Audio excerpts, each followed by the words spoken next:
महाविकास आघाडीचा याच्यामध्ये काही संबंध नाही. हा फक्त उद्याच्या जी निवडणूक आयोगाकडे शिष्टमंडळ जाणार आहे तेवढा पुरताच मर्यादित आहे. आणि आमच्या पक्षाची भूमिका ही सन्माननीय राजसाहेब ठरवतात आणि तेच मांडतात. आणि आमच्या पक्षाची भूमिका आमच्या पक्षाचे अधिकृत प्रवक्ते मांडतात. आज बैठकीमध्ये काही चर्चा झाली का या संदर्भात किंवा काय वगैरे? आजची बैठक वेगळ्या कारणासाठी होती. जी तुम्हाला जे अपेक्षित आहे त्या याच्यावर उत्तर दिली. पण राऊतांनी म्हटलं की राज ठाकरेंची इच्छा आहे महाविकास आघाडीची. आमच्या पक्षाची भूमिका ही आम्हीच मांडतो. आमचे प्रवक्ते मांडतील, सन्माननीय राजसाहेब ठाकरे मांडतील, बाकी कोणी नाही. आता नाना पटोले सुद्धा म्हणालेत की मुंबईत जास्तीत जास्त जागा महाविकास आघाडी पण संजय राऊत यासाठी प्रयत्न करा. संजय राऊत असं सुद्धा म्हणाले की मी राज ठाकरेंशी बोललेलो आहे आणि राज ठाकरे असं म्हणाले म्हणजे राज ठाकरेंची जी इच्छा आहे. आमच्या पक्षाची भूमिका ही सन्माननीय राजसाहेब ठरवतात आणि सन्माननीय राजसाहेबच मांडतील. आणि आमच्या पक्षाचे जे अधिकृत प्रवक्ते आहेत ते मांडतील, बाकी कोणी नाही.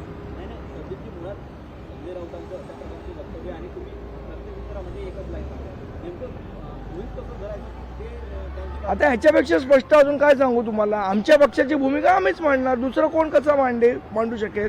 सन्माननीय राजसाहेबचं जे म्हणणं आहे ते आमच्या पक्षाचे अधिकृत प्रवक्ते मांडतील किंवा सन्माननीय राजसाहेब मांडतील, इतरांनी कोणी नाही. आणि यापुढेही आमच्या पक्षाची भूमिका आम्हीच मांडू, दुसरं कोणी नाही. पण मग अशा सगळ्या गोष्टींमुळे विषय जो आहे तो दुसरीकडे वळला जातो असं मला असं वाटतं विषय उद्याची जी निवडणूक आयोगाची जी बैठक आहे ज्याची शिष्टमंडळ जाणार आहे तेवढा पुरताच मर्यादित होतो. पण मग आता काय परिस्थिती काय? उद्या नेमकं तुम्ही जाणार आहात का? किती जण जाणार आहात किंवा साहेब जाणार? मला असं वाटतं ते उद्या कळेल. उद्या सर्व पक्षीय नेत्यांना आम्ही बोलवलेलं आहे.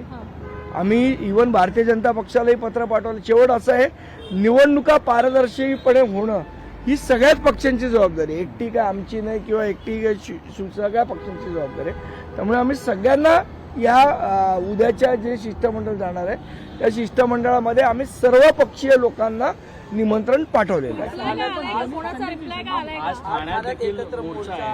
शिवसेना ठाकरे गटाचा आणि मनसेचाही मोर्चा, सगळे लोक सामील होणार आहेत. आणि याला काँग्रेस राष्ट्रवादीनं देखील पाठिंबा दिला आहे. राष्ट्रवादी शरद पवार चांगली गोष्ट आहे ना. मी तुम्हाला तेच सांगितलं, सिस्टीम चांगली व्हावी ही काय फक्त एकट्या मनसेची किंवा एकट्या विरोधी पक्षाची जबाबदारी नसते, सत्ताधारी पक्षाची सुद्धा जबाबदारी असते. त्यामुळे सगळे जण त्याच्यामध्ये सामील झाले पाहिजेत, ही आमची भूमिका आहे. दोन्ही ठाकरे एकत्र यावेत यासाठी तुम्ही हा देखील आग्रह होता, पण दोन्ही ठाकरे एकत्र आले पण महाविकास आघाडी नको.